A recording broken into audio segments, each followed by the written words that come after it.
Mark, would you say we're good? We're good to go? Let's start. Okay. Welcome, everyone. It's good to see y'all. We are recording this for folks who can't make it today so that they can reference it later. We'd like to just begin with a quick maybe whip around of like, who are we and what site are we at? And then maybe a little bit about which courses we're teaching. My name is Nikhil Lad. I go by he, him.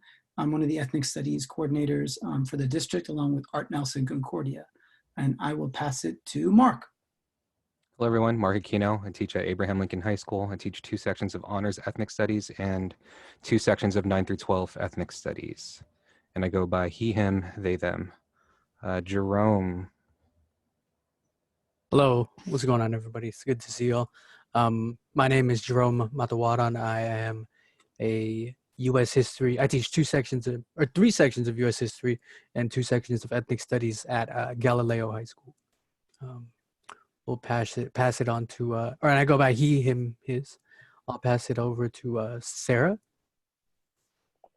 Hi, I am a student teacher at Burton High School, and I'm sorry, I'm just not able to use video right now. My pronouns are she, her, and I'm going to pass it to Ms. Lee.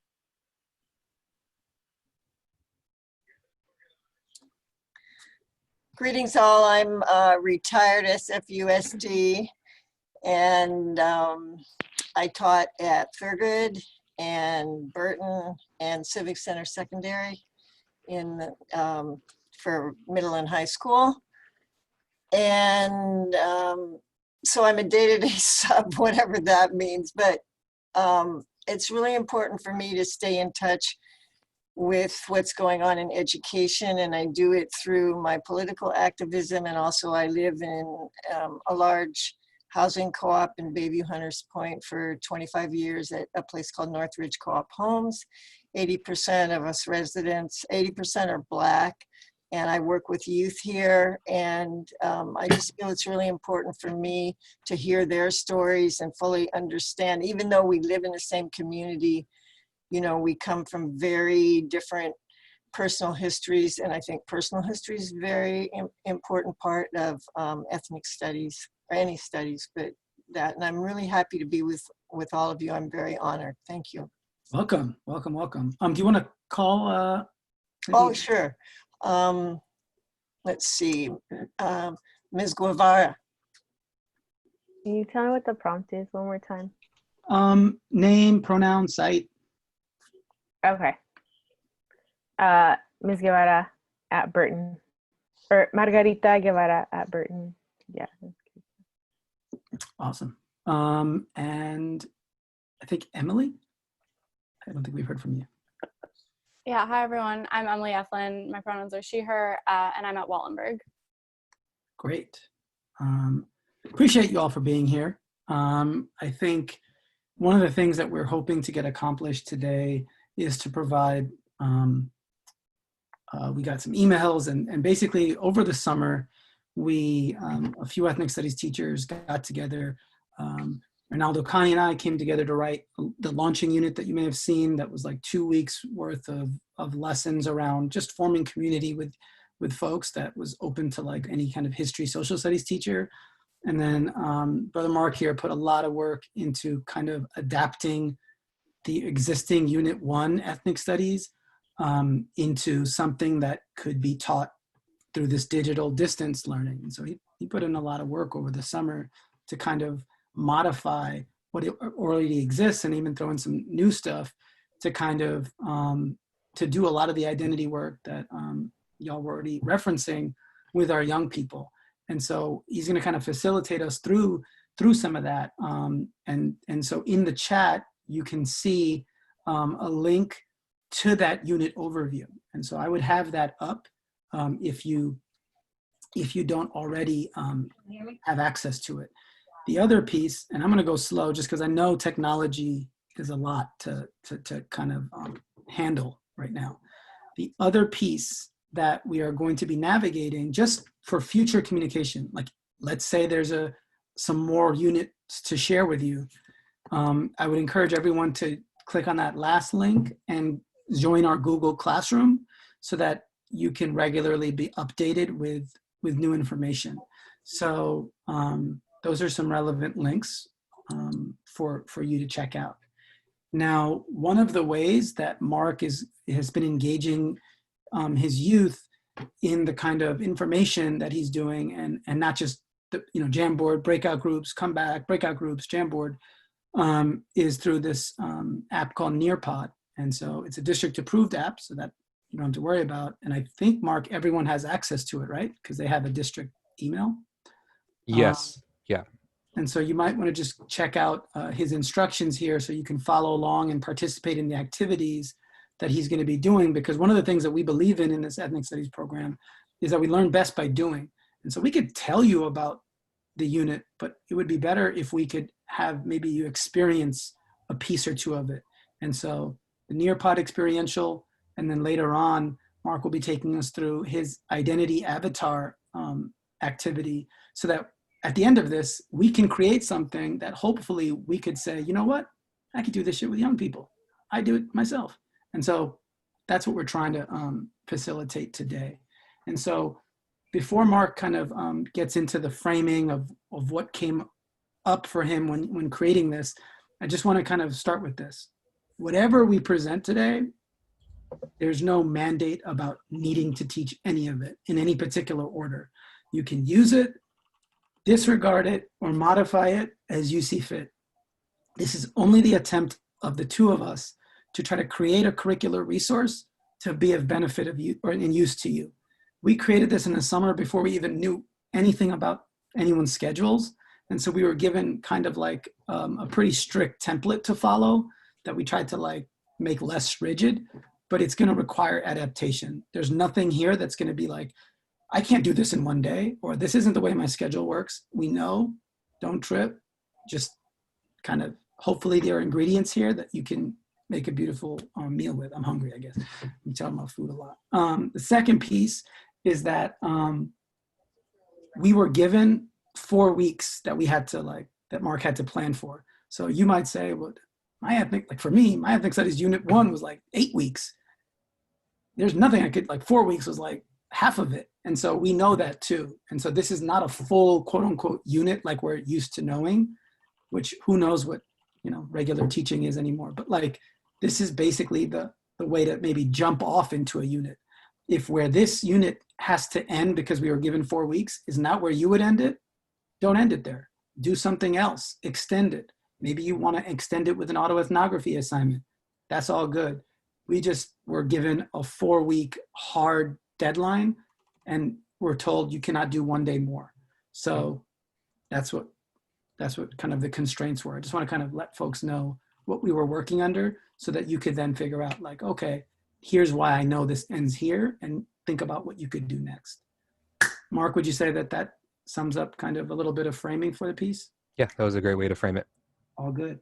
So we'll kick it to Mark to kind of take us through a little bit of what he's curated, and then we will make sure we have time for questions and answers as well. Okay, so just a quick look into the planning that went into it. In the agenda that was sent out, there are several links that you could take a look at. If you want access to the Google Drive folder with all of the unit framework along with each of the little activities, readings, you can access them all here at this link for the Share Unit 1. If you want to join the Google Classroom where all this information is centralized as well, you can join there.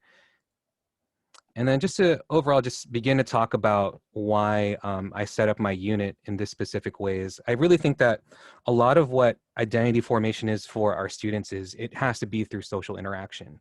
And I think given the circumstances that we're in, we got to create opportunities for them to sort of take an inventory of what are all the little characteristics that make me who I am, whether those characteristics are self-identified or if they are, if they're imposed on them by other people or, and yeah, so really thinking about, I think that there's a very clear difference about our private selves, who we are to our families, what are the specific roles that we take up within our families, and then there's a very different version of ourselves that's performed publicly, given different contexts.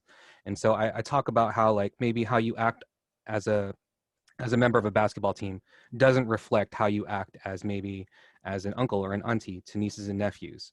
Or maybe how you talk when you're playing video games is not how you talk to your grandma. So like, I think there's different ways that we perform our identity, and there's different characteristics that make us who we are based on any given circumstance. And I really wanted to create some activities that would get students to really think about, well, who are you in all these different contexts? And how do you go about defining yourself? And how do other people try to define you, regardless of what you may believe? Also, I think it's really weird for distance learning because in my normal classroom, there would be a lot of conversation, a lot of talking. It would be like a really loud space, but it would be a lot of productive conversation. I think translating that experience to distance learning has been pretty tough. And so it's kind of forced me to think about, well, how do I go about creating meaningful conversations between students? Or how do we even, at the most minimal level, how do I get students to engage in the questions that I'm posing to them? I thought about the sort of conundrum where it's like, a lot of times teachers pose a question to the entire class and it becomes a conversation between one student and the teacher, or it might be a conversation between two students or even a small group. And so how do we get it to the point where in distance learning, all of the students are swimming, or at least they're beginning to put pen to paper or type down what they're thinking as a sort of broader jumping off point for class discussion or for people to contribute or build off of what other students are giving. So just a brief overview of the, so a lot of the philosophical sort of underpinnings are located at the top of this Unit 1 overview. And then the day-to-day actual lessons start at page 5. And there are two major projects. The first one is this identity avatar, which they're taking an inventory of all the different things that make themselves who they are, all the different characteristics, the good and the bad, and they make a visual representation of that, and they're able to engage with each other in small groups, and we have a gallery walk. Now, a gallery walk in a classroom is completely different than what it would be online, and so, which is why I'm having students design specific things in Google Slides, and I'll take their individual slides and compile them into one slide deck, and then that way they can asynchronously look at other people's identity avatars, read at their own pace, and then be able to give constructive feedback or even points of ways in which they relate with that specific person. The second activity is a deeper dive into being able to identify very specific moments in your life that have shaped who you are. And that could go really deep or surface level based on how comfortable we are. I'm a big believer in that quote, we move at the speed of trust. And so I think doing the identity avatar and then scaffolding, or building up the ability to have relational trust with the students is important, because students will be doing a lot of digital storytelling with their lives. And every time I ask my students to be vulnerable and share moments from their lives, I'm very clear that I will go ahead and do that myself, because I'm still doing a lot of identity work myself.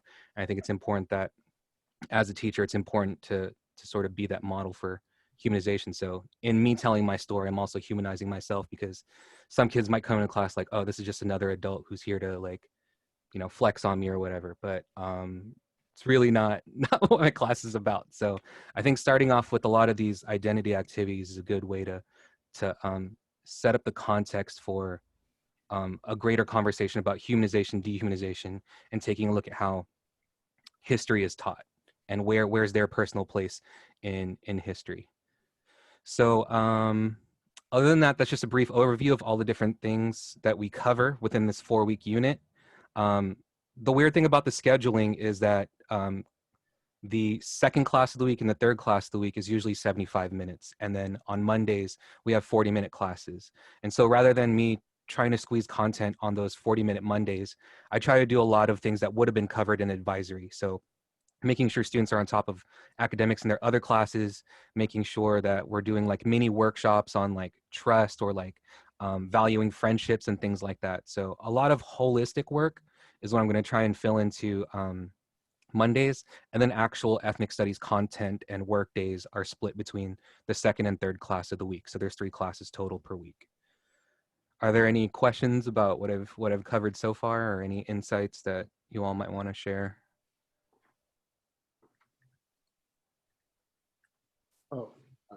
Yeah, what's up? Do you plan on doing a 6-unit?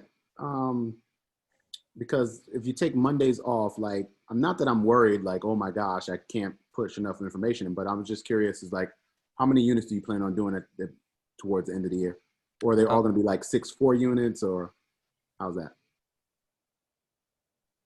I think I need to take a look back at the concept map, but I imagine it would still be the same concepts that I would cover over time. And I think I would just go in deep. I would reduce the total number of lessons, but then focus on bigger lessons or bigger concepts. And it's taking a lot of energy to readjust because, yeah, ethnic studies had been sort of like a 6-week cycle for me when I'd been teaching, as I had been teaching it, whether it was in English or an explicitly like ethnic studies class. And now it's having to like scale down and trying to figure out which lessons are the most important has been pretty tough, which I kind of need some help on if y'all want to help out. So, Well, that's what I'm struggling with too. I'm like, I like all of them. I'm stuck in my ways. yeah. But something's got to go, right? Sure. Yeah. And I think it's also, as I've been teaching this unit, because this is supposedly unit 1, but for me, this is what I'm actually teaching right now, because I can't use the social studies unit 0. So what I'm seeing is that like we're already in week 2 and students are heavily fatigued off of Zoom calls, and the amount of work that other teachers are assigning, especially students who have AP, this whole idea of rigor and what that looks like in distance learning. Students are being bludgeoned right now by work in other classes. But I think when they come to ethnic studies, they are a bit excited about, being able to talk about themselves and having spaces to like talk to each other in breakout rooms. And so I take into account, where does ethnic studies fit within their schedule, and where are we creating spaces for our kids where some academic healing can happen, but also some good work. So I'm really trying to strike out that balance right now, and it's been tough.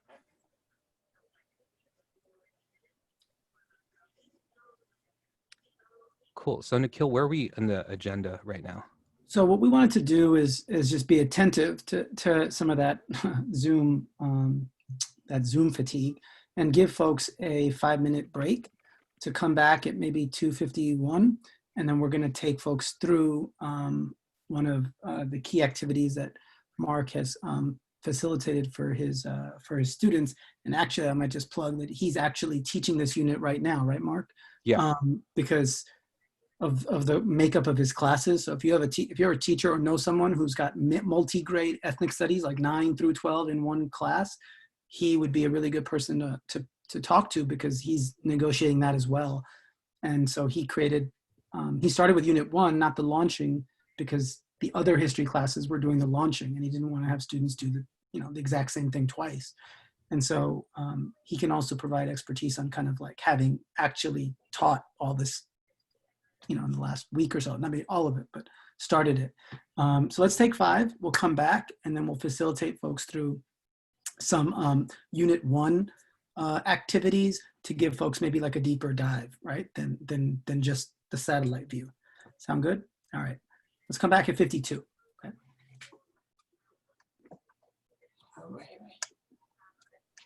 Oh, we got Sarah. Okay, folks, we're gonna resume our session, and we are going to do that by kind of taking a look at an identity avatar activity that Mark put together that serves so many purposes. 1, the beginning of identity exploration for young people, and then 2, some critical trust and community building. One of the key things that I think is really important that Mark is really skilled at, and he'll take us through some of the methods of how he does this. It's like, how does one build community and trust to have real conversation about things like identity over such an impersonal medium like Zoom, or like through a screen, right? So you think about like any powerful learning that's personal, in ethnic studies class, there's an intimacy to it. There's a trust component to it in which that flourishes. How to create the classroom dynamic, the community for learning based on trust, to explore these issues of identity is something I think we have a lot to learn from each other, but particularly some words of wisdom from Mark can really can really help with that. So I just want everyone to think about that as we go through this, right? This is not by any means like an exhaustive list, but as you're going through this, for me, one of the things that's cool is like, how do we build community with young people? How do we build trust with young people so that we can have really necessary critical dialogue around identity and their development? And so, Mark, I hope that was a good opening for what you're going to share. If not, blame my 16-month-old for not getting me enough sleep. It was great. It was great. So really in thinking about how I go about designing tasks in my class has been really difficult adjusting to the problem of distance learning. So while in my regular classroom, I would be presenting using a medium like Google Slides, and I would be posing questions as I go through, sort of facilitating small group discussions and also having larger discussions. And I found that it's been really difficult when we transition to distance learning.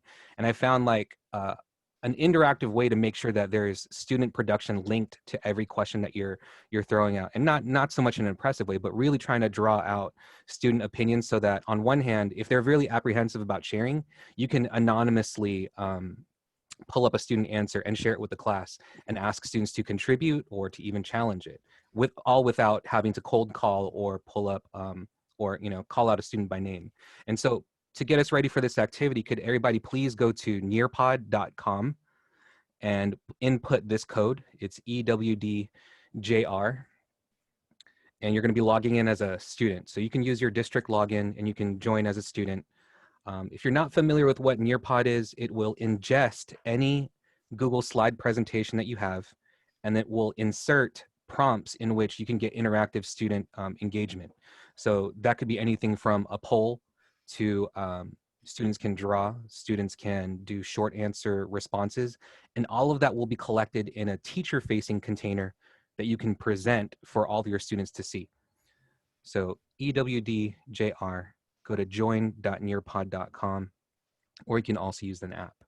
Now, once Nearpod takes your Google slide presentation, it sets it up so that if I were to advance the slides on my screen, it would automatically advance on your device. And so that whole classroom management piece of making sure that your students are on task is all part of the classroom management of Nearpod as well. So you kind of are the curator for the information that students are going to look at, and you're also controlling the pacing of what they're doing. So let me just make sure that everybody is in. So we have 1, 2, 3, 4, 5, 6 people. We should have maybe a few more. Okay, so last attempt. Yeah. Join.nearpod.com, and then let's put in the code EWDJR. You can use your district login to join as a student.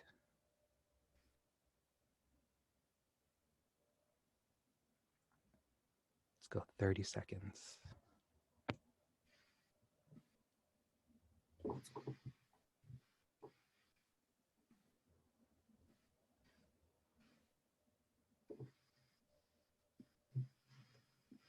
Okay. All right. So as you can see, the student list has been populated with everybody who's joined on and used the code. And once you're logged in, I can actually hide the student names so we can see other people's responses. So this is the teacher-facing side of it. If you were to do this independently on your screen, you would see exactly what I was presenting also. So this is just the beginning of my unit. This is where I sort of give a quick presentation about specific concepts. And then as I go through different concepts, I will pose a question out to my students just to make sure that they're engaged and they're processing the information that I'm going over. So this is a brief introduction to what the Identity Avatar Project is and going over the definitions for characteristics and identity, and really getting to the question of what characteristics define the type of person you are, that you are. So I'm going to go over the definition of characteristic. It's a feature or quality belonging typically to a person that serves to identify them. And generally at this time, I'll tell them to look at me and say, based on what you physically see, if you were to describe Mr. Aquino to somebody who's never seen him before, what would you say? And like some kids will get on the mic and say, he's bald. Or like someone will be like, oh, he has brown skin. And I say like all those things are you know, the physical characteristics. And there are some public things you're aware of physically that you can see. And then maybe how I act privately with my family might be completely different from what they know. So I share this picture of Dwayne Johnson. I try to tap into pop culture as much as possible. And so they might know him from Hobbs and Shaw, Fast and Furious, Jumanji. But I take him and I try to problem pose very specific questions. So this is where a prompt would come in like this, and it shows up on your screens. Now, this collection of questions that I ask are, what are some characteristics that we can identify about Dwayne Johnson and Jason Statham? And what are some physical characteristics we can identify?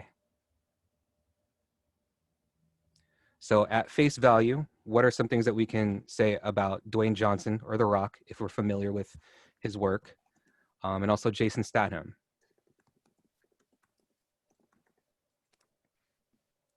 So as you're typing this, I'm able to see specifically what people are typing. I've stripped student names just so there's no identifiable information in case I want to prompt a student or draw attention to a specific answer. And so rather than depending on my content knowledge or my expertise as a teacher, they're the ones generating the themes that we're going to be talking about. And so what you're seeing on my screen is what the teacher sees on a console. If I were in a regular classroom, this would be on my phone and I'm walking around, circulating around the class, or I would be on an iPad. There would be no need for me to be up at the board with my back turned to my students. So I'm constantly cycling through. And it'll tell you just how many people are participating.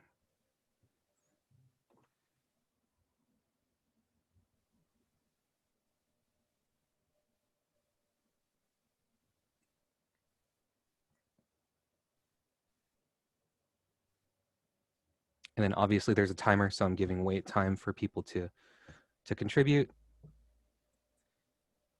And Mark, can folks submit multiple times, or can they go back and edit? I believe they can only submit once. Okay.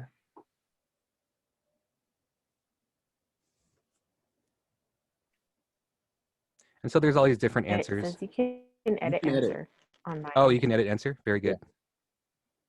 Cool. Cool. And then so if there's something specific I want to highlight, maybe like this student's answer, I'll hit share, and that's the response that gets pushed out to everybody. And I'll use that as a point of a jumping off point for conversation. So so people have said that they're physically strong, that The Rock is hella cool and he helps people. And generally a lot of his the characters that he plays is like almost like an action star. He's always a hero or whatever. And then I also give a counter to that, saying that like, yeah, that might be his public facing persona, or maybe if you're familiar with his work in WWE, he's very arrogant and whatnot. But when he is with his family, I talk about how he has 3 daughters, and I don't think he acts like an action star with his daughters all the time. So just giving them that counter, that sort of counter narrative. So the second picture that I share is a person who is controversial on social media. And this is about like the threshold of like my age, of like really understanding what gossip is, what's the hot celebrity gossip of the minute. And so this is a picture of Kylie Jenner, and sort of pose questions around like, okay, well, what are some characteristics that we can say about her? And surprisingly, it's not the physical characteristics that the students gravitate to. It's the celebrity gossip that they hear about her and her baby daddy and all that drama. And so the questions that I pose that are different from the ones previously are sort of, what are some characteristics we can identify about Kylie Jenner? Where did you learn or hear about this information about Kylie's life? And do you think she has control over what people say about her private life? And so I push this question out. And students really jump into like sort of toxic territory in terms of how they talk about Kylie. I think what's included up here is if you click the picture, you can get a more zoomed in picture in case they missed it from the previous slide.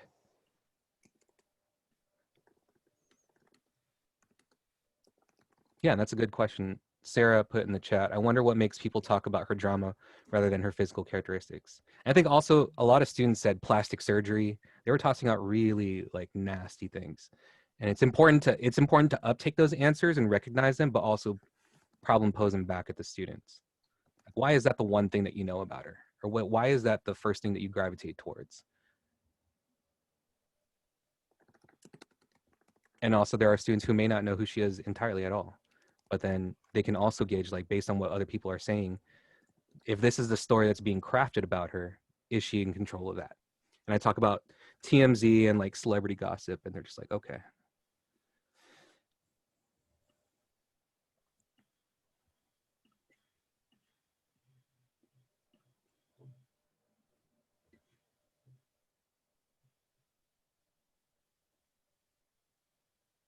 Okay, so she's rich. I don't know what else to say. I feel like she has some control over what folks say because she has a reality show, and those things are generated.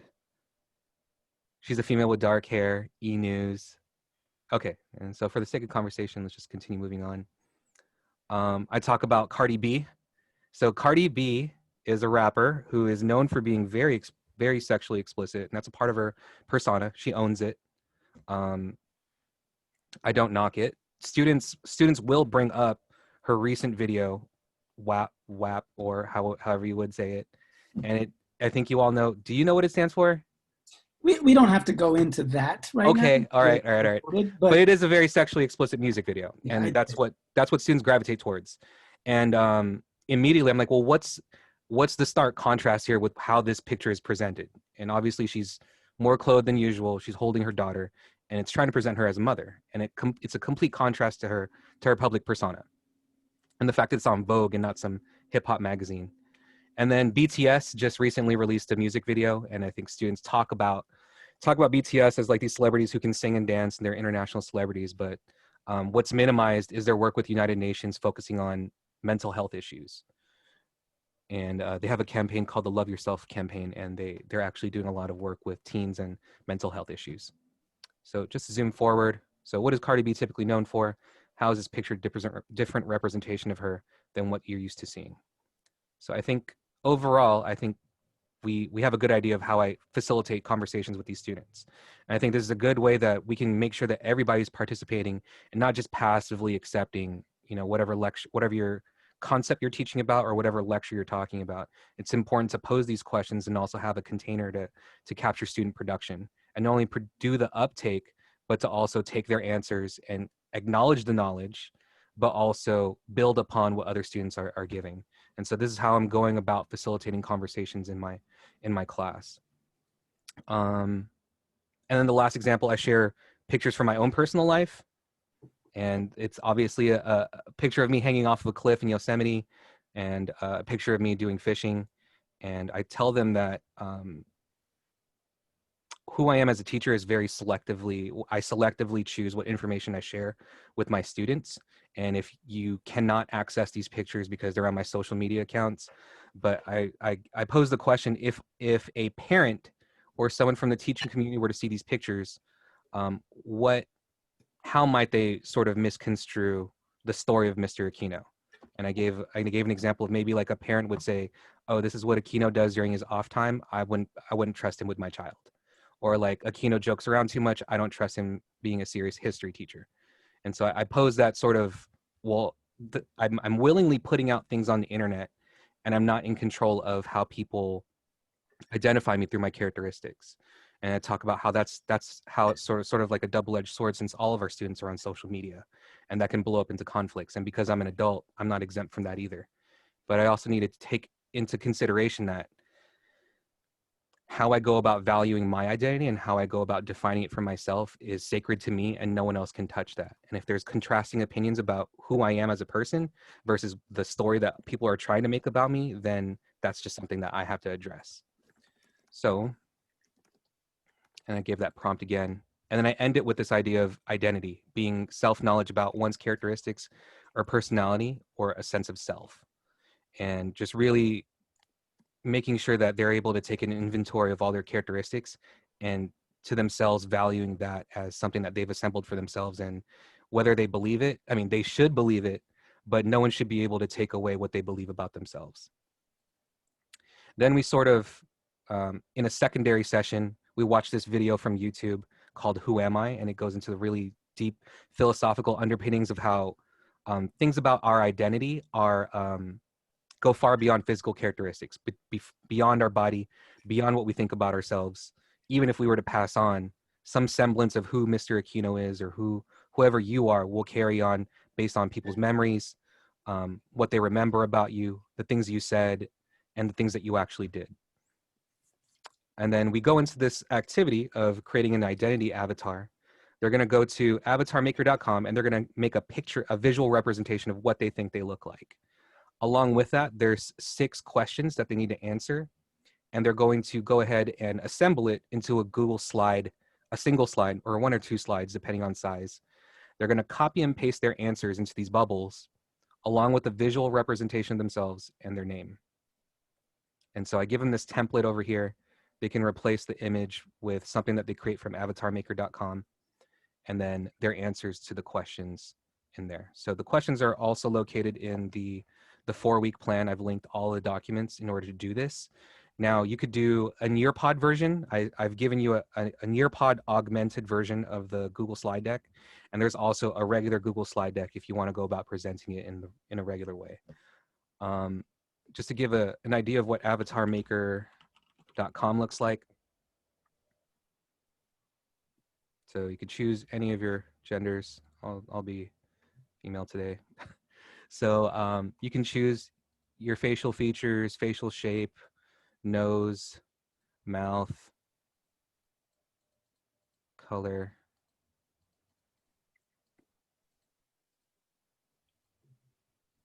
You know, whatever. And once they're done, they just hit download PNG 400, and they're able to download a representation of that, and they're able to put it into their avatar. So what I've done is I've actually put a template just for us that's modified. There's the five question version that I've put in the agenda. You can open this up and you'll see my, and this was scaled down for 6th grade because I taught 6th grade ethnic studies. But I've made a version for us to do, and we can make a copy of this, and you can respond to these 3 questions and then generate your own avatar with the 3 bubbles that you can copy and paste into. So if we can, let me show you where that's at in the agenda. So over here, we have the identity avatar template over here. So if you could click that and make a copy of it. I'm going to link it in the chat too, folks. Yeah. So it's in the chat as well. So you'll have some time to review the 3 questions that I put in here. And this is the one that I've scaled for high school. There's 6 questions. But for the sake of time, I know I've been talking a lot. These are some questions that I posed to the students. You can go ahead to go to File and make a copy. Since we're not in Google Classroom, you won't have an individualized version. So if you go to make a copy, an entire presentation, that'll save a copy to your Google Drive that you can edit yourself. Go ahead and fill out these questions. If someone asked a family member or a friend about the type of person that you are, what would they say? And if a total stranger saw you walking down the street, what do you think they might assume about you?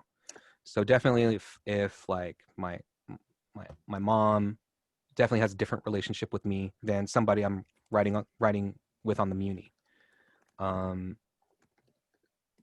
Second question, what are some important lessons or values that your family or friends have taught you? So for example, my grandma taught me about the concept of karma. If you tend to do good things, there's a possibility that more good things will happen to you.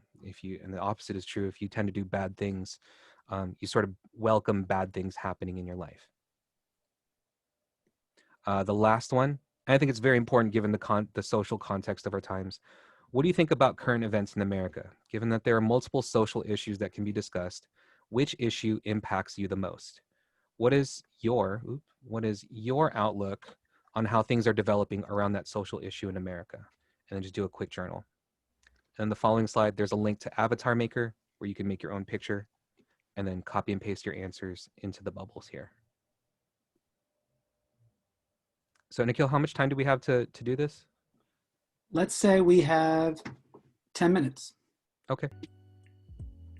No, so the difficult thing about how I structure my Zoom classes is probably like I'll take 20 to 30 minutes to do overall instruction and modeling and discussion, and then I cut it off for independent work time.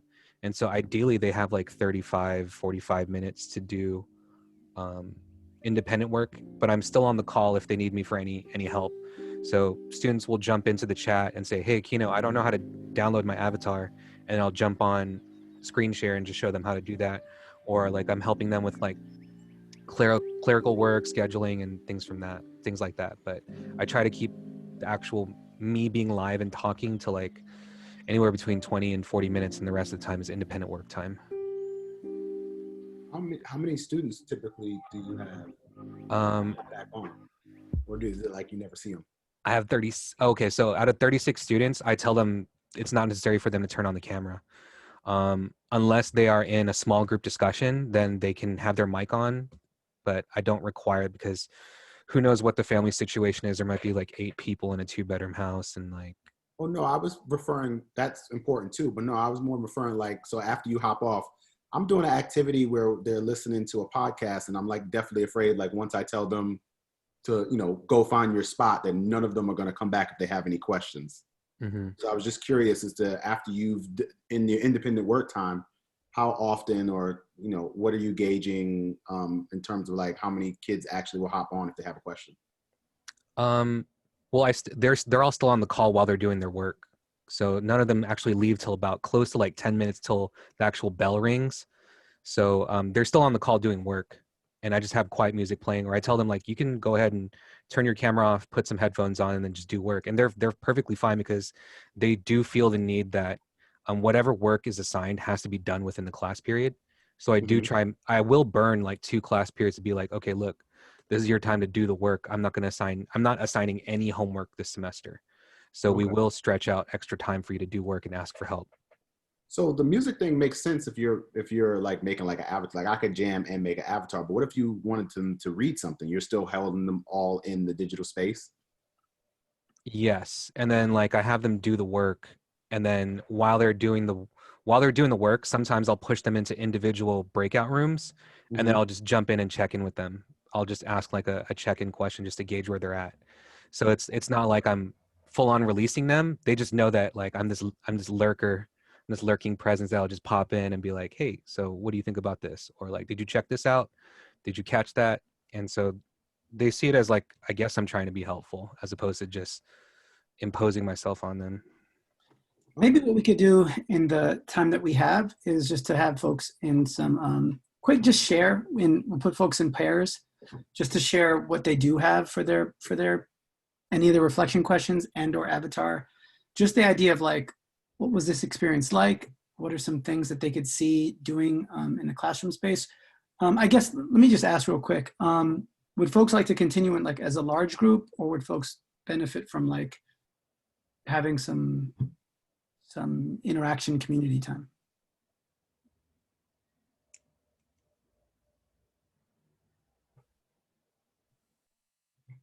Maybe a little bit of both. Hi. Hey. I feel like it's a rather small group already. Okay. So I really don't mind either way. All good. All good. So like, perfect. Maybe we could talk about either what this kind of like, where could folks go with this, and or look through Unit 1 and pick Mark's brain around questions. We want to respect time, so we have about 5 minutes left. So we want to kind of open this up for both what this activity was like, as well as kind of questions while Mark is here around anything related to that 4-week Unit 1 piece. Did you have to explicitly go through Nearpod? Like, how easy was that experience?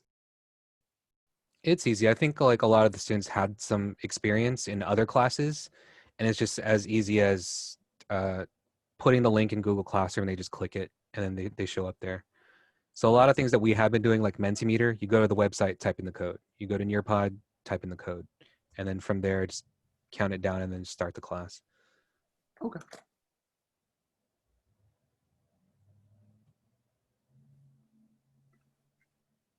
Yo, first off, this is dope. I really appreciate the time. Like, obvious, like there's a lot of time and effort put into this. So thank you for that first. I was wondering if there's another sort of application or medium where we could create our avatars. Because when I was making mine, I went down like the male gender. Well, first the option between genders. I have some students that might not be very welcoming for them, I guess. Mm-hmm. And I was just wondering if there's other options, because I went through the male one and I was like, oh shit, they don't have my hair. So I was like, what do I do? And I went through the female one because I was like, they're gonna have my hair. And then it didn't have any facial hair either. So I was like, okay, this is difficult. It might be difficult for some of us, but I was wondering, I mean, I'll look as well if there's some other ways that this could be done. Mm-hmm. But yeah. Yeah, I did frame it. I did say it was problematic. Yeah. And I think it's a matter of me. I need to find a better platform, but I did give a warning about that. Not that I changed it, but if anybody has any suggestions, that would be great. Any Definitely. Bitmoji? I'm going to try to look some up. Oh. Like my Bitmoji is pretty accurate. I even change my hair from time to time. So. Oh, Yeah. I don't know, do you have students that don't have much technology skills or ability because of Wi-Fi and all that sort of stuff?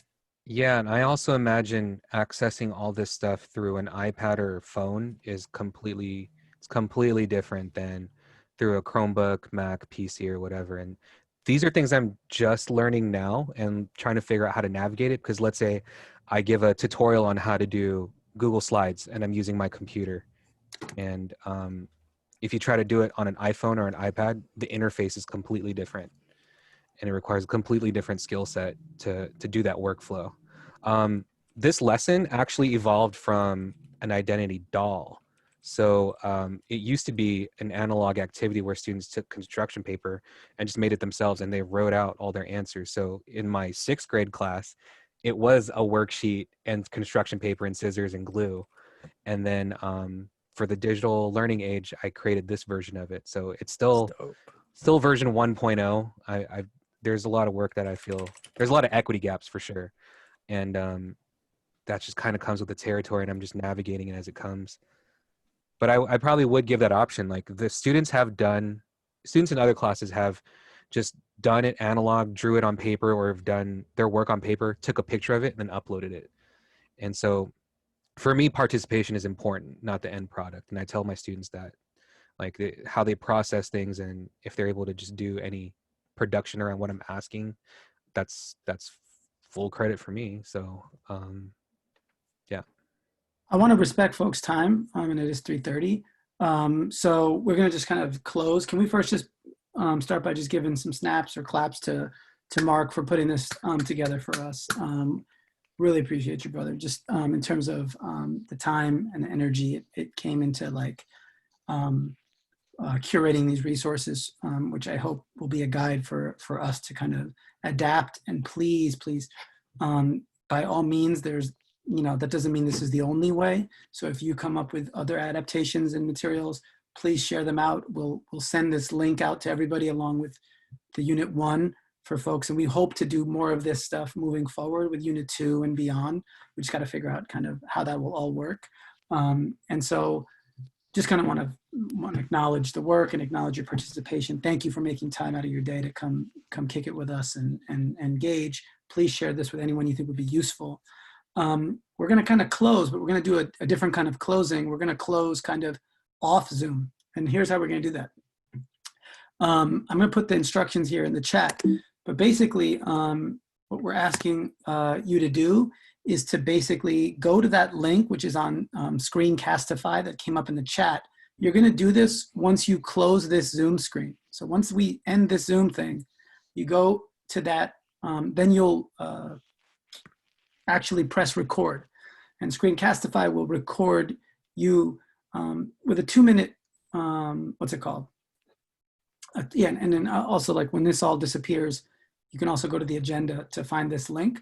But basically, we wanted to ask you the same questions that we asked at the beginning of our session. How does your identity show up in how you teach history or ethnic studies? And what ways can young people start to explore who they are in your class? So what we're trying to do is have all history teachers upload to this site so that we can kind of start to parse through what are the themes that we're seeing. We're trying to like think about how we can make the ethnic studies experience something that doesn't just live in one grade, but can be done in 10th, 11th, 12th, but in different content areas. And so your feedback and your perspective would be really, really valuable here. So it's not like a 10-minute video. It's just like a minute or two around who are you and how does that show up in how you teach? And then how do you try to bring young people's identities forth in the classroom? So I hope that that makes sense. We're going to do that once we close. And the last thing that's in the agenda is please fill out the feedback survey. We really look at that to kind of guide what we do next, and how to best support you as teachers. And it's really valuable right now, just because we can't be in the same room. We can't just like necessarily bump into each other the same way we would before. So your feedback would be really important. Is that clear? Can folks give me a thumbs up if both those things make sense for a closing? I do want to respect time and make sure that we honor you for everything that you're going through. Cool. I really hope you found this useful. We strive to kind of make this something that you feel like is worth your time, which I know was so precious and valuable. And just from the bottom of my heart, thank you for everything you're doing for young folks, how you're showing up, showing out for who you are, and how that will inspire young people, even in the midst of a very challenging context. So appreciate you all. Thank you for taking some time out of the day to be with us. I'll hang around for a couple more minutes to just kick it, but feel free to log off. And if you can, just get that video done sometime soon. Cool? Peace, y'all.